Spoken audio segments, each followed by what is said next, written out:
Welcome to Stories After Midnight. Today we'll be reading a story that has been submitted by Alex, so it's a viewer-submitted story. I thank you for sending it in if you're listening to this, which I bet you are. The story is called Halloween's Haunt Part 2. You might know this as There Was Something Watching Me in the Photos, so this is the second part of that series. I hope you enjoy it. It was a sunny day on November 1st, the day after Halloween. Jack had heeded his parents' instructions and went to their old house, which was now being rented out to a young couple. He had called ahead and advised the wife that he needed to come by to collect some of the things that had belonged to his parents. He stopped at the foot of the driveway and just sat there in his car admiring the old place. So many memories, so many good times. Now just that. Memories. Jack was kind of hesitant to go inside and gather up his parents' books. He wasn't sure whether he wanted to learn about the occult, wasn't sure if it would be any real help after what he had gone through the night before. It seemed that if it hadn't been for his parents' intervention, he would have been a goner, and doing it on his own wasn't something that he thought he could do. After sitting in his car for a couple of minutes, he decided that regardless of his fears, it would be best that he did learn. It was better to know and be able to protect oneself as opposed to not knowing and being in the predicament that he had been in. He opened his car door and made his way up the flagstone pathway towards the front door. He rang the doorbell and waited patiently for one of his tenants to answer the door. Once inside, he felt a rush of old emotions and memories come flooding back to him.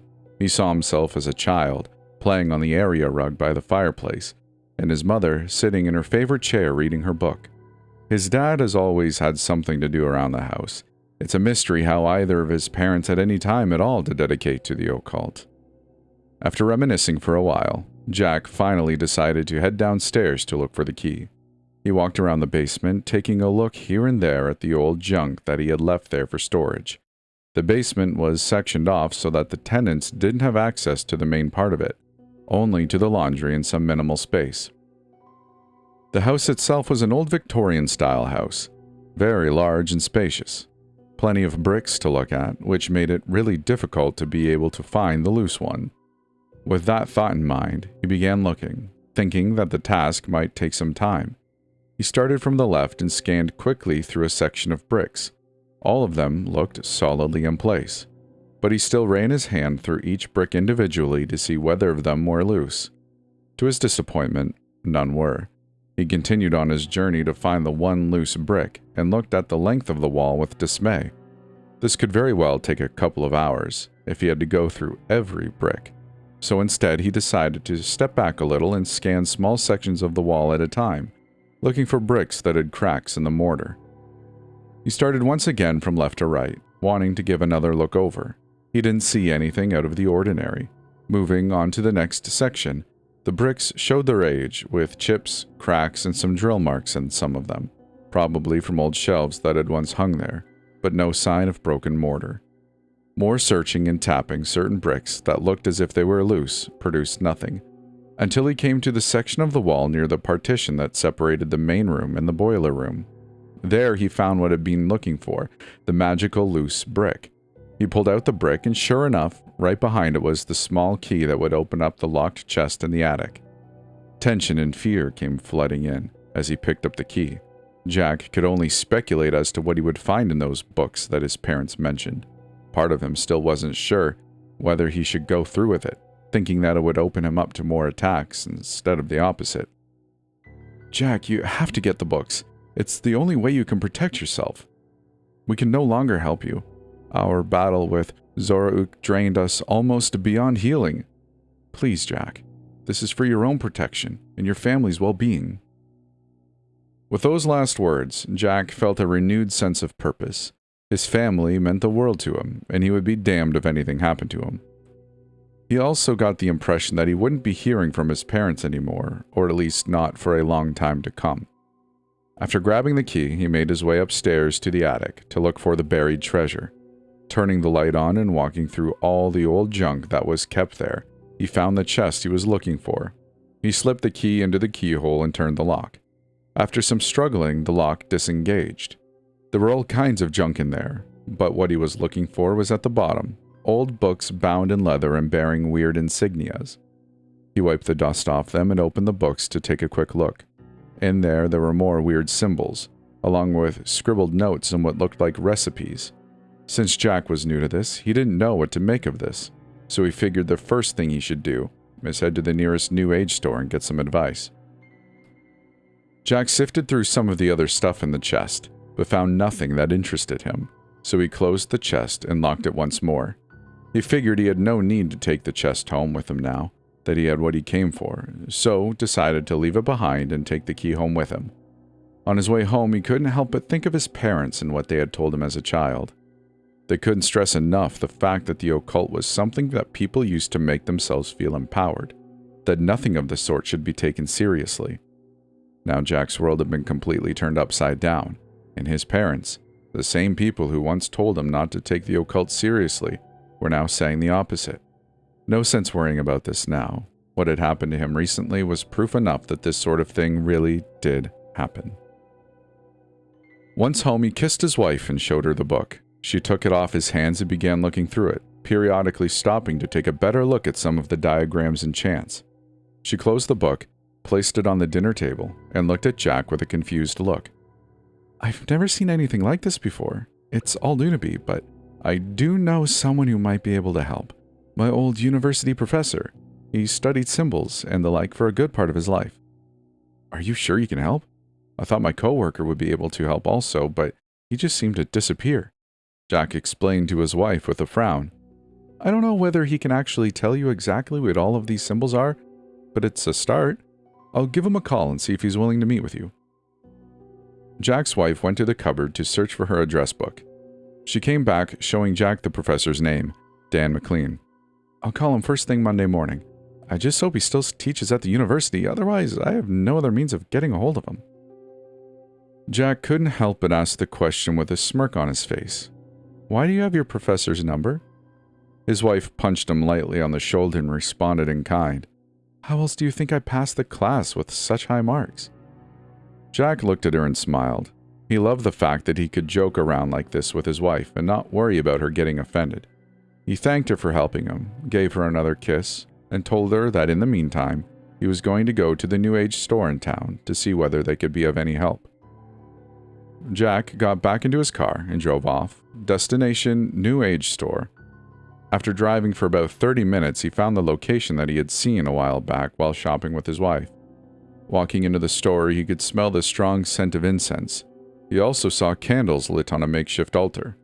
This is almost sacrilegious, he thought to himself, but he maintained that he needed to have an open mind. He greeted the lady behind the counter and proceeded towards the bookshelves to see whether he could find any books on occult symbols. Scanning through the myriad of books, he came across a couple that proclaimed to be able to decipher occult symbols, but none of them had any symbols that even remotely looked like the ones in his parents' book. At some point, the lady behind the counter had ventured towards Jack, probably to see if he needed any help. Before she could ask him if he was in need of help, Jack produced his parents' book and asked, "Do you by any chance recognize any of these symbols?" Let me see. I don't remember ever coming across symbols like this. What are they?" "Well, that's what I hoped you'd be able to tell me. This book belonged to my parents, and they claimed to come from a long line of witches and magicians." "Sorry, sir. I've never seen these symbols before, but maybe we might have a book that might be of help." The confused-looking lady from the New Age store helped Jack scan through their inventory of books, but wasn't able to find anything that could help decipher the symbols. Jack, now beginning to show his frustration, thanked the lady and walked out. Not even a few paces outside the store, his cell phone rang. It was his wife. "Hi, honey. Listen, I called my old professor because I wanted to leave him a message, and he was actually there. I told him about your book, and he said he'd be willing to meet with you this Friday evening." "That's great, but what time and where?" Jack was relieved that he might finally be able to have someone help him. "I actually took the liberty to invite him to our house for dinner. It'll give me a chance to catch up with him as well. He'll be over at 7:30. His wife's excitement was incredibly evident. "Did I ever tell you how much I love you?" This was more of a statement rather than a question.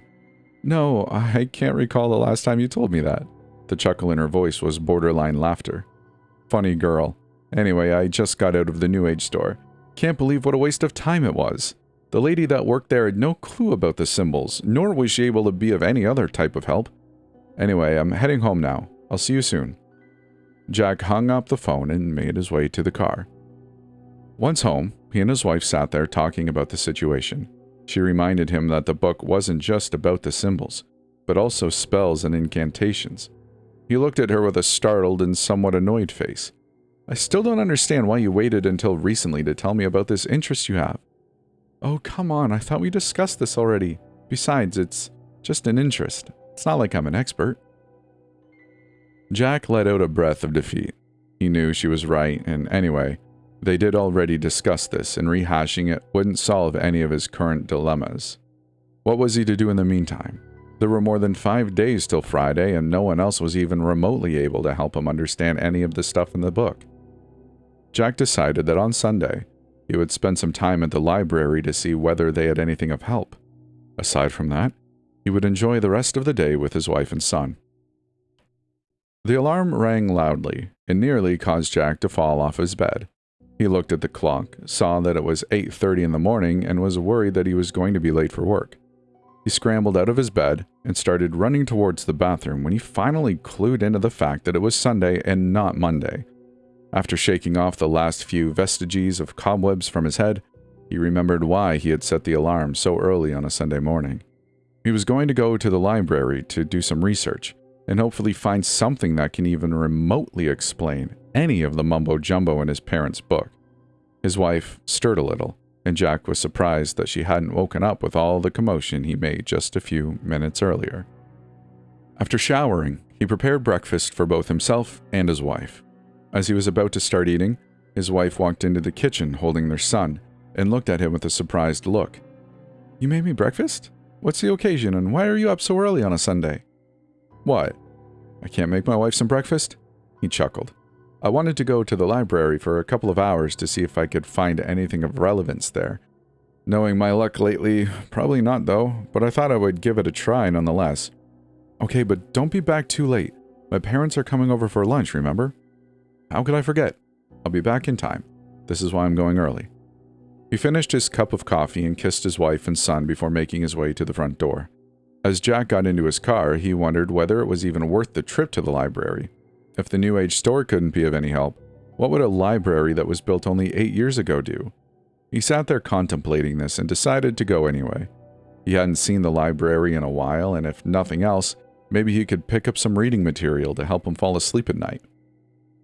The library had been built on an old lumber yard. The area where it was located used to be barren, with the lumber yard as the only resident. Now there were new subdivisions going up what seemed to be almost every other week. The area where Jack lived was in itself a new subdivision, only a few years old, but now seemed old by comparison. He pulled into the library's parking lot, got out of his car, and made his way to the front entrance. The building was a 3-story structure, finished with a grayish-colored brick and modern design. Inside, there were meeting rooms available, internet kiosks, and it even had a small coffee station. Jack found himself a place where he could sit down and then made his way to the nearest library computer where he could do some research. He tried looking up books on symbols and found that there were over a dozen of them in stock. His excitement grew as the prospect of being able to find something of relevance increased. He wrote down all of the titles of the books along with their designation within the library and made his way around to collect.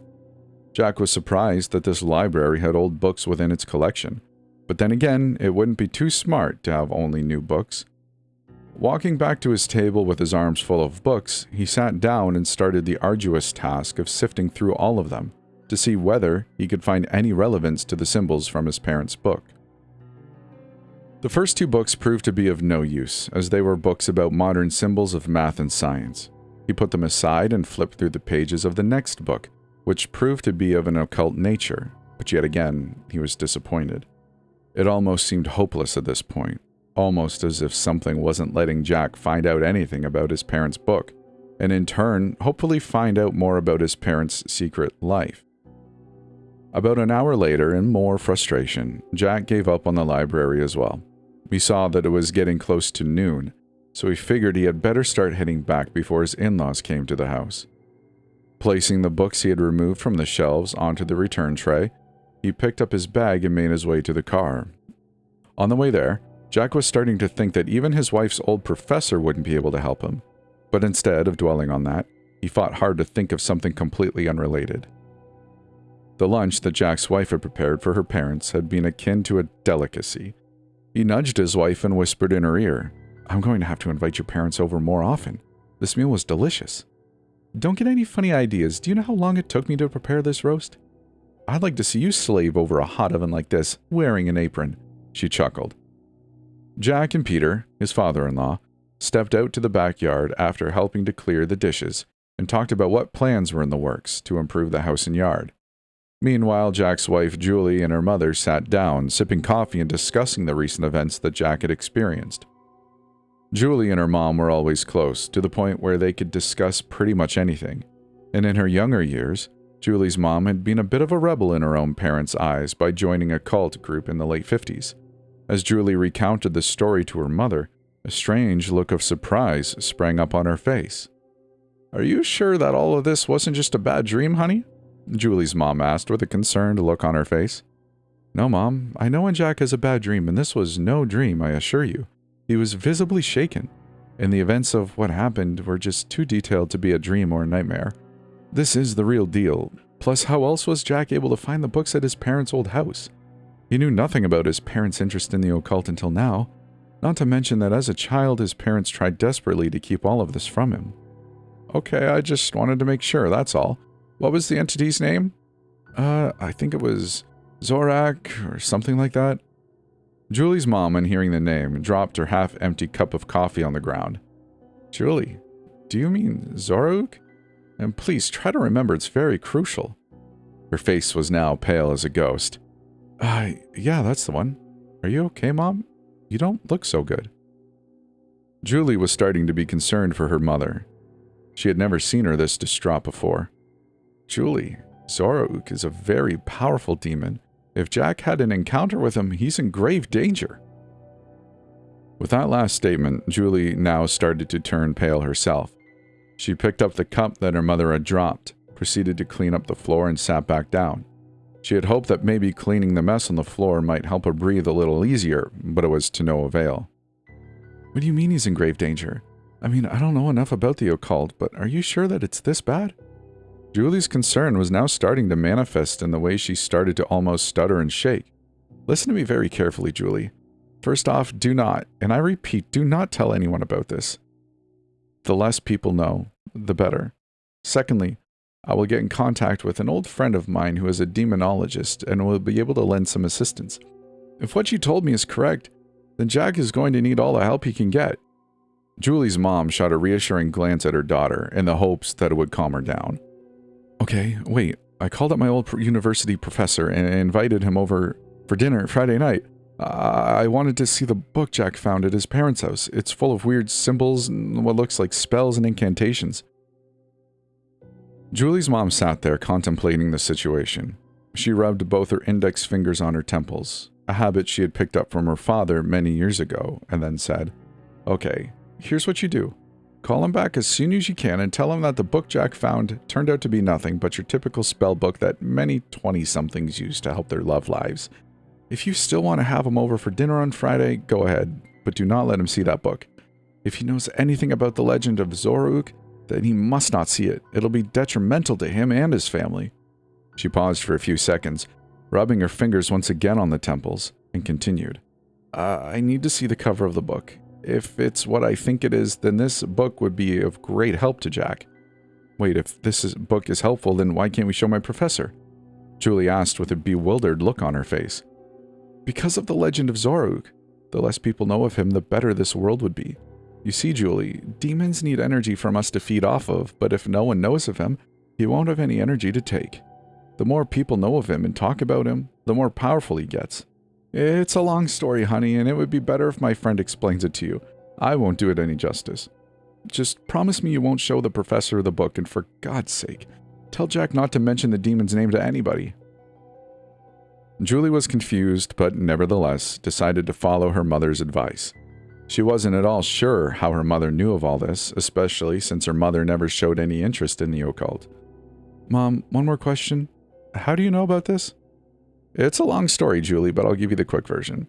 When I was about your age, maybe younger, I belonged to a society that was heavily involved in the occult.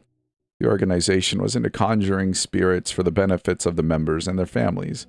But as with most organizations, it became corrupt, and the leaders of the organization began conducting dark rituals.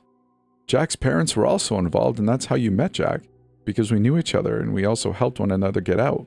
One of the rituals that this group performed was the raising of Zorug, an ancient demon that, legend has, is bent on enslaving the human race for his own purposes. Julie was shocked and her face didn't hide it at all. You mean you were a part of this ritual to raise this demon? No, Julie. Jack's parents and I left the group before the ritual of the raising. We knew that this wasn't a good thing, but before we left, we decided to learn as much about the demon as possible. We stayed with the group long enough to discover what it was, and then, with the help of another individual, we left. You see, Julie, Jack's parents, along with myself, were born in England. This is where the group was located. The individual that helped us leave the organization and immigrate to America is your father. He was living here already, and he knew that I was involved in this organization. He was always against this sort of thing, so he was more than happy to help when I told him that I wanted out. Your father and I have known each other since we were kids, and your father had always had a crush on me. Julie's mom giggled at that last statement. Julie looked more like herself now, had one more question that nagged her. So, who is this person that you know can help? Is it another member of your organization? Julie's mom gave a curt look towards her daughter and said, I don't belong to that organization anymore, Julie, so please don't refer to it as mine. In any case, to answer your question, yes, it's another former member of the organization, someone who was very high up and also decided to leave because of where it was going. But how do you know you can trust this person? If this person was very high up, maybe she knows about this demon and also that Jack is a very important figure in all of this. Her curiosity was now overshadowed by her concern. First of all, it's a he, and I've known Mark for a very long time. He can be trusted. Her irritation was now growing as she now felt that her daughter was drilling her like a mother drills a child for doing something they shouldn't have done. I'm sorry, Mom, but I'm sure I don't have to tell you that this is serious. I mean, you're the one who told me not to show my professor the book, and told me also about the danger of this demon. This is serious business, and I wouldn't put my family at risk in any way. I'll speak to Mark once I get home and see what he has to say. After that, we'll set up a day where we can meet and Jack can show Mark the book. Julie's mom leaned over and gave her daughter a kiss on the forehead as a sign of reassurance. For all that she was feeling better, Julie still had some reservation about this man her mother knew. At least Julie could trust her old professor, but this mysterious man from her mother's past, she wasn't too sure about. In any case, something had to be done, and if this guy Mark can help, then she would have to trust her mother to have made the right decision. Just as she was finishing that thought, Jack and her father walked back into the house, still discussing what plans Jack had for the house and what help he would need. Upon entering the living room, Jack saw the look on Julie's face and knew right away that there had been something wrong. He approached her and asked if all was okay. Julie smiled, looked into his eyes, and told him that she would tell him after her parents left. Jack's face now took on a more serious look as he wanted to find out what Julie had to say. Julie's mom, seeing that this was the case, told her husband that she thought they should leave soon, so that Jack and Julie could tend to their business and their son. Okay, let me just finish my coffee and we'll leave. Julie, Jack, and their son were outside on the walkway waving to Julie's parents as they backed out of the driveway and drove off back to their house.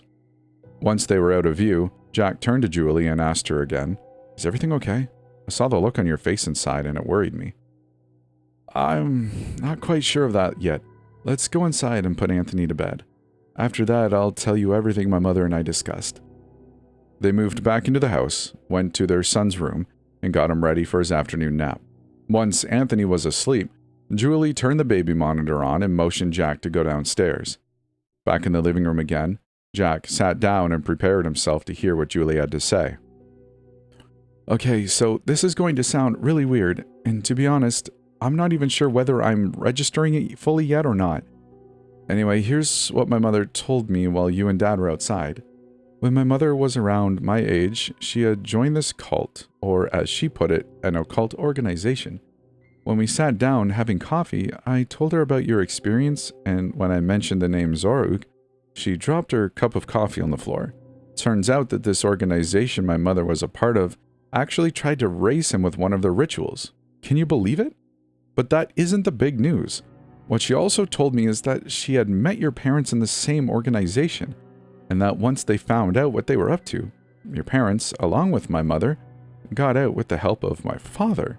Did you know that your parents were born in England? Jack's face turned as white as freshly fallen snow. Again he felt as if his world had come crashing down, like a jet plane that lost its wings. Yeah, I knew they were born in England, but I was under the impression that they immigrated to the States at an early age, he managed to finally say after he regained his composure.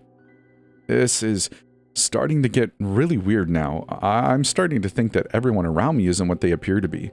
Please tell me you are who you say you are, and if there's anything you haven't told me about you that I should know, I think now would be a good time to tell me. No, Jack, you know everything about me. I've never lied to you about who I am, and all of this is just as much of a shock to me as it is to you. I had no idea my mother had joined a group that tried raising some demon. I just thought she joined some local Wiccan cult that pranced around a tree every now and again, just to piss off her parents. Julie's face was just as confounded as his. Jack relaxed a little, but not as much as he would have liked. Well, at least we'll get to see your old professor on Friday. Maybe he might be able to shed some light on this whole mess. Well, here's the thing. My mother strongly advised against that. She said that the more people who learn about Zoruk, the worse the situation would be. She told me that Zoruk feeds off our energy, so the best thing to do is not tell anybody. Julie noticed Jack's frustration starting to mount again and quickly added, But don't worry, she knows someone who she trusts from back in the cult days that can be of help. She's going to give him a call and find out when we can meet with him.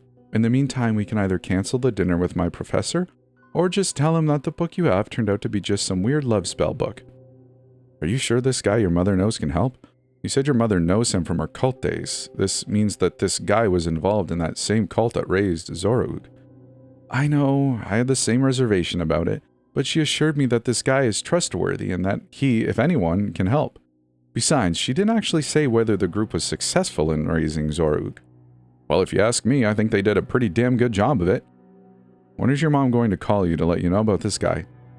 She said she would try to contact him as soon as they got back home. Once she talks to him and finds out his availability, she'll call me to tell me a date.